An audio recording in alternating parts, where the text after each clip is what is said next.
Christmas is just a few days away, and if you haven't been inflicted with one of these, consider yourself lucky. This is the official holiday fruitcake purchased from a thrift store for $1. It expired in 2008. It's only slightly harder now than it was when I bought it 5 years ago.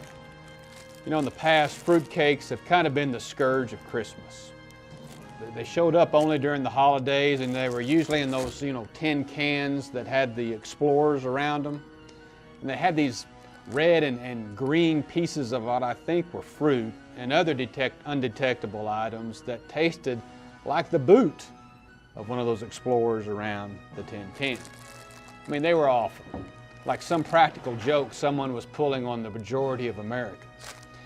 Late night talk show Johnny Carson once used to joke that there was really only one fruitcake in this country, and it just kept getting passed around from family to family. That's true, I kept getting on the list. But in the last few years, I gotta say, the fruitcake has seemed to make a bit of a comeback. I've tried some homemade ones, some made from those southern recipes that added just a little bit of kick to it, as well as those from the famous Collins Street Bakery in Corsicana. Not bad.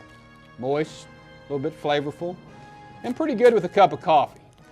If you drown it out with a little bit of whipped cream, well, that's probably good enough for a second piece. You know, fruitcake will never be my dessert of choice, but if I see one now, I won't quickly close the lid either. Fruitcake, you're better than a lump of coal in the stocking. This is 1 minute out of the Beilue.